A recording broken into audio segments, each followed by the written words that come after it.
Hello दोस्तों, कैसे हो आप सब। राहुल सक्षम योजना चैनल पर आप सभी का स्वागत है।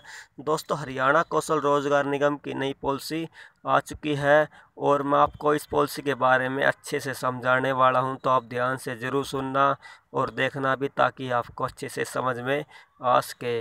और चैनल को सब्सक्राइब जरूर करना दोस्तों, और वीडियो को लास्ट तक जरूर देखना ताकि आपको सब कुछ समझ में आ सके। ठीक है दोस्तों, तो इसके बारे में ना, पॉलिसी के बारे में मैं आपको ना हिंदी हिंदी बता दूंगा। अगर मैं इंग्लिश पढ़ने लग गया तो वीडियो काफ़ी लंबी हो जाएगी। मैं हिंदी हिंदी बता दूंगा और मेन मेन चीज़ बता दूंगा। ठीक है दोस्तों, इस पॉलिसी के बारे में। ठीक है, ताकि आपको समझ में आ जाए। देखो भाई, जो सब्जेक्ट दिया हुआ है ना भाई, इस पॉलिसी का ना नया नाम दिया गया है भाई। ठीक है, संविदा व्यक्ति की तैनाती नीति, इसमें दिया गया भाई व्यक्तियों की तैनाती नीति पॉलिसी 2022। इसमें दिया गया भाई, देखो दिनांक 28/9/2021, जिसके तहत आउटसोर्सिंग पॉलिसी पार्ट के तहत नई नियुक्ति को रोक दिया गया है। ठीक है, जो भाई नई नियुक्ति थी ना 2021 वाली, उसको रोक दिया गया है, क्योंकि इस नीति के संशोधन में मामला विचाराधीन था। अब सावधानी पूर्वक विचार करने के बाद सरकार ने नई नीति बनाई है, जिसका नाम है भाई व्यक्ति की नीति व्यक्ति व्यक्ति की तैनाती नीति 2022 की तैनाती के लिए 1/4/2022 से लागू कर दिया गया है। कृपया करके इस नीति का सभी पालन जरूर करें दोस्तों। ठीक है, तो मैंने इसके हिंदी बता दिए दोस्तों। ठीक है, अब आगे लेकर चलता हूँ भाई। देखो, निम्नलिखित नीति की घोषणा करते हुए प्रशंसा हो रही है भाई। इस नीति का उद्देश्य है भाई लोगों की सेवा का विवरण को मजबूत करने के लिए उद्देश्य है। ठीक है, और भाई अकुशल जो अर्धकुशल जनशक्ति की आवश्यकता को पूरा करना भाई। और नीति का उद्देश्य है भाई, यह नीति सभी विभागों, बोर्ड और निगमों में लागू होगी। देखो दोस्तों, आगे अनुबंध के आधार पर भर्ती, उदाहरण के लिए भाई जैसे परिसर का निर्माण हो रहा है भाई, हाउस कीपिंग वाले हैं जो सेवाएं दे रहे हैं भाई, इस तरह के कर्मचारी वो अनुबंध के आधार पर भर्ती की जाएगी।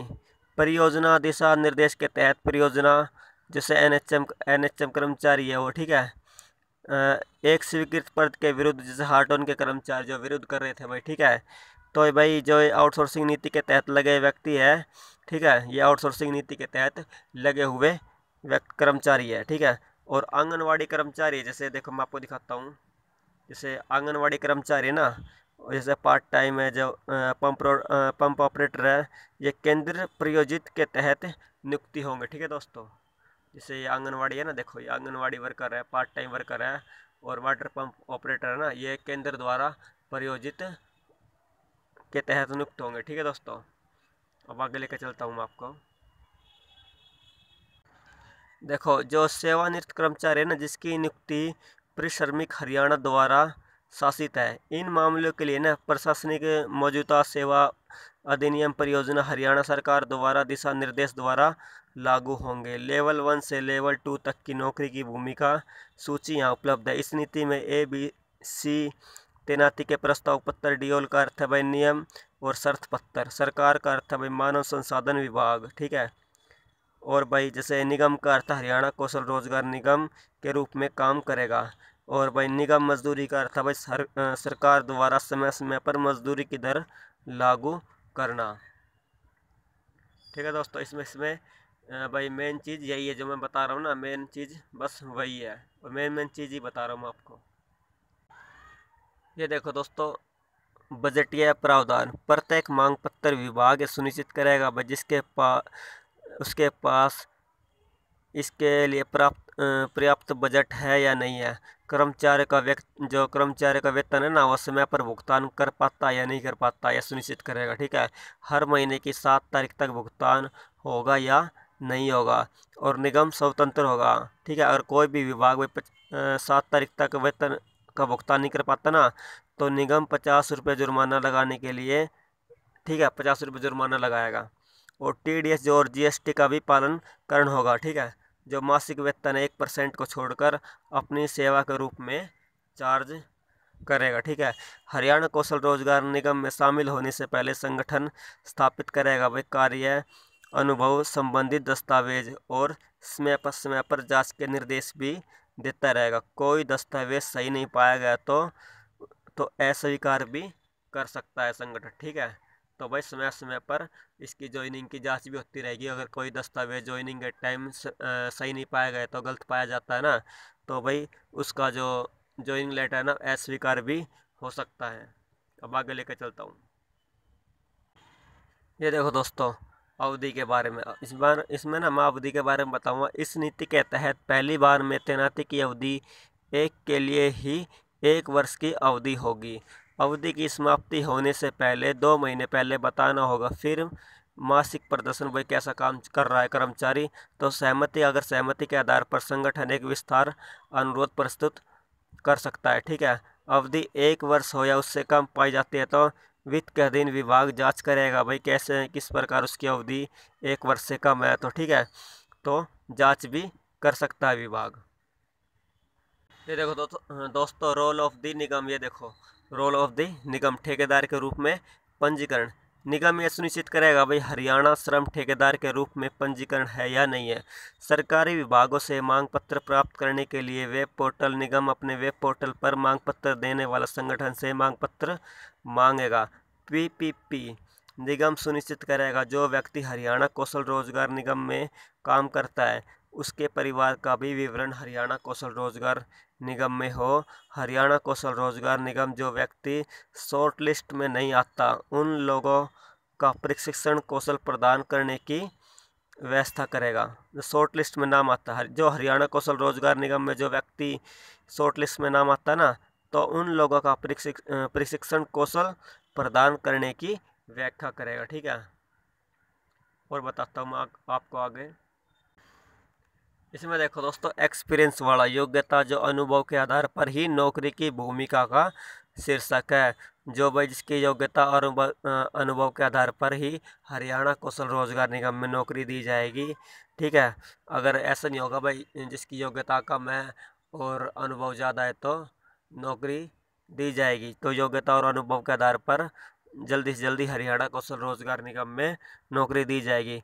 कर्मचारी किसी भी तरह की कोई भी दावा नहीं कर सकता। ठीक है भाई, कर्मचारी ना किसी भी तरह के हरियाणा कौशल रोजगार निगम में कोई भी दावा नहीं कर सकता।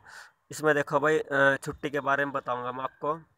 ठीक है, इसमें देखो भाई छुट्टी के बारे में देखो, प्रति सप्ताह 1 दिन की छुट्टी होगी। ठीक है, और भाई 1 दिन की तो छुट्टी होगी प्रति सप्ताह। ठीक है, और भाई प्रति सप्ताह वाला सुन लिया। और प्रत्येक और वहाँ में ना देखो जो महीना होता है ना, 1 दिन का आकस्मिक अवकाश और 1 दिन का चिकित्सा अवकाश भी होगा। और जैसे अब फिर आती है वर्ष की बारी। ठीक है, आपको मैंने सप्ताह के बारे में बता दिया भाई, 1 दिन का छुट्टी होगी, और महीने में बता दिया भाई। अब बताता हूँ वर्ष के बारे में।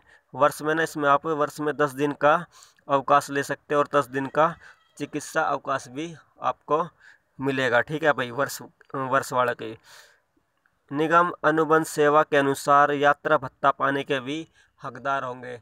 अगर आप भाई हरियाणा कौशल रोजगार निगम अगर आपको कहीं भेजता है ना, तो आपको यात्रा पाने के भी हकदार होंगे भाई। ठीक है, यात्रा भत्ता पाने के भी हकदार होंगे। और जीवन बीमा चिकित्सा पॉलिसी भी आपको हरियाणा कौशल रोजगार निगम में मिलने वाली है। ठीक है दोस्तों, ये सारी पॉलिसी हरियाणा कौशल रोजगार निगम में आपको मिलने वाली है। अब देखो मैं आपको ना आगे लेकर चलता हूँ। जैसे अनुभव के आधार पर नौकरी कैसे कैसे दी जाएगी, कैसे कैसे शॉर्ट लिस्ट में नाम आएगा। ठीक है, अब बताने वाला हूँ। देखो दोस्तों, जैसे एक ही नौकरी है भाई, अनुभव उम्मीदवारों को वरीयता दी जाएगी। जैसे ठीक है, जैसे एक ही नौकरी है भाई, एक ही पोस्ट है, तो अनुभव जैसे अनुभव वालों को ज़्यादा वरीयता दी जाएगी।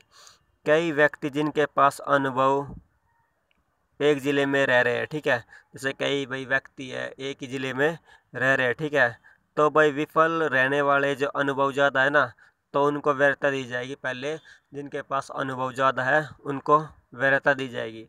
हरियाणा के किसी भी ज़िले में रहने वाले जो असफल योग्य उम्मीदवार है ना, मेरिट सूची तैयार की जाएगी उनकी। ठीक है, जो असफल व्यक्ति रहते हैं भाई उनकी मेरिट सूची तैयार की जाएगी। अब देखो दोस्तों, जो पंजीकरण उम्मीदवार है ना, किसी विशेष नौकरी की भूमिका के लिए निगम के पास उपलब्ध नहीं है तो ऐसे मामलों में कम से कम एक नौकरी की भूमिका का विज्ञापन हरियाणा कौशल रोजगार निगम करेगा। ठीक है, इस नौकरी में निचली सीमा 18 होगी और उच्च जो ऊपरी सीमा है वो 42 होगी। ठीक है, जैसे अगर कोई व्यक्ति स्वस्थ है और फिटनेस 60 वर्ष की आयु के बाद भी अगर उनकी स्वस्थ रहती है ना, सही बॉडी रहती है भाई, ठीक है, बीमार वगैरह नहीं हो रहे, अच्छे से काम कर रहे हैं ना, तो 60 वर्ष के बाद भी नौकरी कर सकते हैं आप। ठीक है, अब आगे लेकर चलता हूँ मैं आपको। देखो स्कोरिंग, इसमें देखो आप स्कोरिंग कैसे कैसे होगी। ठीक है, देखो एनुअल फैमिली इनकम, देखो मैं आपको दिखाता हूँ। Annual family income 40 point. ठीक है, 40 पॉइंट।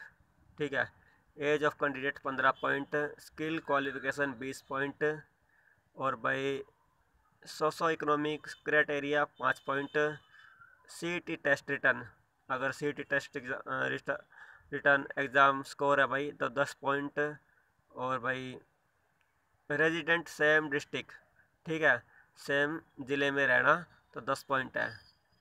अंत्योदय परिवहन उत्थान योजना भाई 50 पॉइंट, ये टोटल पॉइंट बनते हैं भाई 150। ठीक है, इन सब के मिला के 150 पॉइंट बनते हैं। ठीक है, तो मैं आपको इसके बारे में बताने वाला हूँ। ठीक है, हिंदी में सीईटी उत्तीर्ण उम्मीदवार की योग्यता। ठीक है, जो उम्मीदवार उपलब्ध मौजूदा उम्मीदवार को ध्यान में रखते हुए अंतिम रूप दिया जाएगा। ठीक है, जो उम्मीदवार उपलब्ध होगा ना सही समय पर और मौजूद होगा तो उसको ही अंतिम रूप दिया जाएगा। कोई उम्मीदवार मौजूद नहीं होगा तो उसको नहीं दिया जाएगा। ठीक है, यदि 2 या 2 से अधिक अभ्यर्थी समान अंक प्राप्त करते हैं तो टाई होगा। ठीक है, ग्रामीण क्षेत्र में रहने वाले उम्मीदवार को वरीयता दी जाएगी। जो ग्रामीण क्षेत्र में रहते हैं ना उन उम्मीदवार को पहले वरीयता दी जाएगी। अब आगे लेकर चलता हूँ। ये देखो दोस्तों, job role level 1 multitasking office worker, इसमें भी दिया हुआ भाई multitasking hospital worker, multitasking publicity worker, भाई सारे दिया हुआ है इसमें। ठीक है, और इसमें क्वालिफिकेशन भी दी हुई है और पोस्ट भी दी हुई है। ठीक है, तो इसमें आप देख सकते हो। ठीक है, आसानी से देख सकते हो आप। ठीक है, मैं आराम आराम से नीचे करूँगा ताकि आपको आराम से दिखाई दे जाए। इसमें नीचे ना नोट दिया हुआ भाई हिंदी और Sanskrit as a one of the subject in matric of Hindi as on the subject in higher standard. ठीक है, ये देख लो और दिखाता हूँ आपको। ये भाई job role level 2 multitasking office, ये देखो दोस्तों जॉब लेवल, और दिखाता हूँ आपको नीचे। ये है जॉब लेवल 3, इसमें पॉलिसी के साथ ना अटैच किया हुआ है। अगर आपको ये पीडीएफ चाहिए ना तो मेरे टेलीग्राम चैनल में आप ज्वाइन हो सकते हो। टेलीग्राम चैनल लिंक में आपको मेरे डिस्क्रिप्शन में, वीडियो के डिस्क्रिप्शन में मिल जाएगा, वहाँ आपको ये पीडीएफ मिल जाएगी। ठीक है दोस्तों, ये देखो सारे पद दिए हुए हैं और भाई क्वालिफिकेशन भी दी हुई है। ठीक है,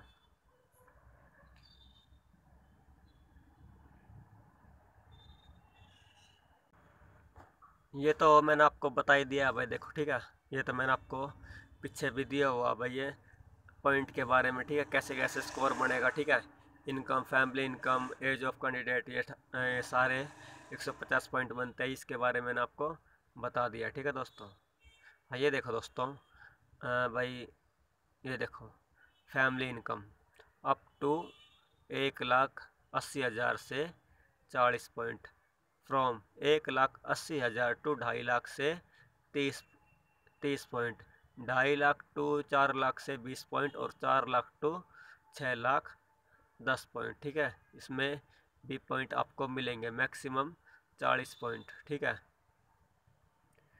ये देखो सारी चीज़ दी हुई है अच्छे से।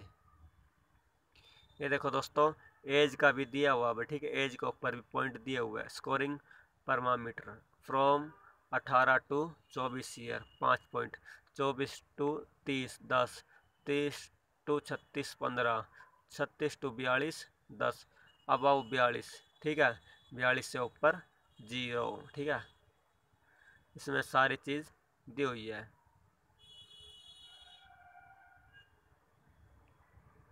और दिखाता हूँ आपको।